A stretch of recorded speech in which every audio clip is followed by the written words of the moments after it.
Hello दोस्तों, हम विजय यादव जौनपुरिया, ई सीमा बनारसी, ई है गीता यादव जौनपुरिया। हमने मतलब कि जाती है कजरी गीत गावा जाता है। आप सबके पसंद लगी प्यारा प्यारा कमेंट जरूर करी हैं, ठीक है। या देखा कैसे उछड़त बा भैया, बुढ़ाई में इतना उछड़त है तो वो अपने समय में इतना उछड़ल है। तब का ऐसे देखा नाचत है। एक जना है भैया, रही बूढ़ा ऐसे नाचे नहीं। चला हो गावा गावा गावा का गेला बतावत थी।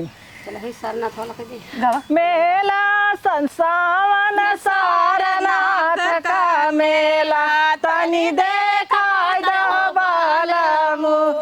मेला सावन सारनाथ का मेला तनी देखा दो बालमु। जबले मेलवा ना हो देखई बात बले गेरुना ना हो बनाईबा तबले जेवना ना हो बनाईबा। एड़िया रगरी रही जाइबा बिना बेसनिया हो बालामु। एड़िया रगरी रही जाइबा बिना बेसनिया हो बालामु। सावन सारनाथ का मेला तनी देखाई दहो बालामु। तनी देखाई दहो बालामु, तनी देखाई दहो बालामु। जबले गेरुला ना हो घटाइबा तबले जेवना ना हो बखाइबा तबले गेरुला ना हो देखइबा। एड़िया रगरी रही जाइबा बिना बेसरिया हो बालामु। एड़िया रगरी रही जाइबा बिना बेसरिया हो बालामु। छोटी ननदी का बात ना सहाय पिया हो जाई लड़ाई पिया ना। छोटी ननदी का बात ना सहाय पिया हो जाई लड़ाई पिया ना।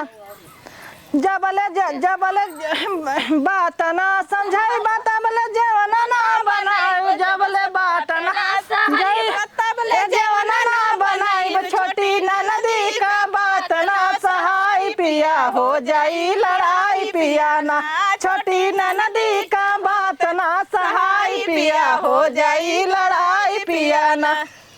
बबुआ पढ़ा जान सुख शनिवार के छुट्टी रविवार के ना।